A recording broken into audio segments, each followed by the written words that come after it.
வணக்க மக்களை, சற்றுமுன் கிடைக்கப்பட்ட மிக முக்கிய தகவல் என்று வெளியாகி இருக்கிறதா? அதிமுகவுடன் கூட்டணி இல்லையா? சற்றுமுன் இபிஎஸ்க்கு அதிர்ச்சி கொடுத்த தகவல் என்ன? வாங்க வீடியோவை முழுமையாக்கலாம். அதாவது தமிழக அரசியலிலே 2026 சட்டமன்ற தேர்தலுக்கு இன்று 3 காலம் மட்டுமே இருக்கும் நிலையில்தான் அதற்கான வேலைகளை அனைத்து கட்சிகளுமே செய்து கொண்டிருக்கிறதா. அதாவது ஆளும் கட்சி, ஆண்ட கட்சி கூட மீண்டும் ஆட்சியை பிடிவைக்கும் நிலைப்பாட்டில்தான் அதற்கான வேலைகளை தொடங்கிவிட்டது. அதாவது திமுகவின் கூட்டணி கட்சிகள் என்பது ஒரு வலுவான கூட்டணியாக பார்க்கப்பட்டு வருகிறது. அதிமுகவின் கட்சிகள் கூட்டணி என்பது பாஜக மற்றும் பாமக போன்ற கட்சிகள் எல்லாம் அதிமுகவுடன் கூட்டணி வைத்த நிலையில்தான் அரசியலிலேயே கண்டிப்பாக புதிய மாற்றத்தை ஏற்படுத்தும் வகையில்தான் அதற்கான வேலைகள் எல்லாம் அனைத்து கட்சிகளுமே தனக்கு வேலைகளை செய்து கொண்டிருக்கிறது. அதன் ஒரு பகுதியாகத்தான் தமிழ்நாடு கொங்கு இளைஞர் பேரவைத் தலைவர் தனியரசு அவர்கள் அதிமுக பொதுச்செயலாளர் எடப்பாடி பழனிசாமியை நேரில் சந்தித்து பேசியுள்ளதாக அரசியல் வட்டாரத்தில் பேசப்படுகிறது. அதாவது இது ஒரு பெரும் பரபரப்பெல்லாம் ஏற்படுத்தியிருக்கிறதா. கடந்த சில காலங்களாகவே திமுக கூட்டணியில் இணைய ஆர்வம் காட்டி வந்த தனியரசு தற்போது திடீரென இபிஎஸ்ஐ சந்தித்ததும் புதிய அரசியல் மாற்றத்திற்காக இது ஒரு அறிகுறியாக பார்க்கப்படும் என்றும் அரசியல் வியூகமெல்லாம் வகுக்கப்பட்டிருக்கிறது. அதாவது திமுக கூட்டணியில் தனியரசுக்கென போட்டியிட வாய்ப்பு மறுக்கப்பட்டதாக கூறப்பட்ட நிலையில்தான் அவர் மீண்டும் தனது பழைய கூட்டாளியான அதிமுகவுடனே கைகோர்க்க முடிவு செய்துள்ளதாகவும் தெரிகிறதா.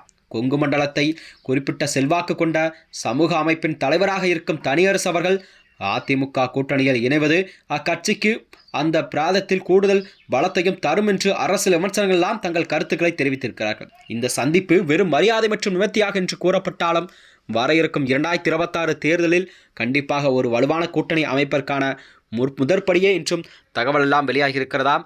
இந்த நிலையில்தான் கொங்கு மண்டலத்தின் இளைஞர் பேரவைத் தலைவரான தனியரசு அவர்கள் கண்டிப்பாக அதிமுகவுடன் கூட்டணி வைக்க அதிக வாய்ப்பு இருப்பதாக பேசப்பட்டு வந்தார். இந்த நிலையில்தான் இன்று காலை அவர் சென்னை கிரீன்வேஸ் இல்லத்தில் இபிஎஸ்ஐ சந்தித்து கொங்கு இளைஞர் பேரவைத் தலைவர் தனியரசு அவர்கள் அதிமுக கூட்டணியில் இணைந்ததாக தகவல் வெளியானதும் இது தமிழக அரசியலிலே பரபரப்பான பேசப்பட்ட நிலையில் அவர் விளக்கம் ஒன்றை கொடுத்திருக்கிறார்.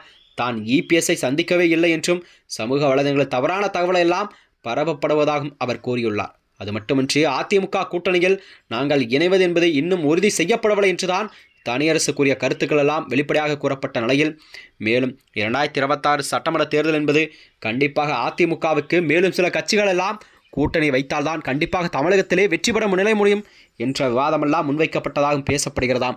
இந்த நிலையில்தான் அதிமுக தலைவரை, அதாவது அதிமுகவின் பொதுச்செயலாளர் எடப்பாடி பழனிசாமி அதற்கான வேலைகளையும் கூட செய்து கொண்டிருக்கிறார். மேலும் சில கட்சிகள் எல்லாம் தங்களுடன் கண்டிப்பாக இணையும் என்று அவர் கூறிய பேச்சுக்கள் எல்லாம் அரசியல் வட்டாரத்திலே பேசப்படுகிறது. அது மட்டுமின்றி 2026 சட்டமன்ற தேர்தலானது கண்டிப்பாக தமிழகத்தில் 4 முனை போட்டி தான் நிலவக்கூட சூழல்தான் கண்டிப்பாக தமிழகத்தில் ஆட்சி அமைக்கப் போவது எந்த கட்சி என்பதை மக்களிடம் ஒரு கேள்விக்குறியாக இருந்து வருகிறது. மேலும் இது போன்ற வீடியோக்களை தெரிந்து கொள்ள நமது சேனலை மறக்காமல் சப்ஸ்கிரைப் செய்து கொள்ளும். நன்றி, வணக்கம்.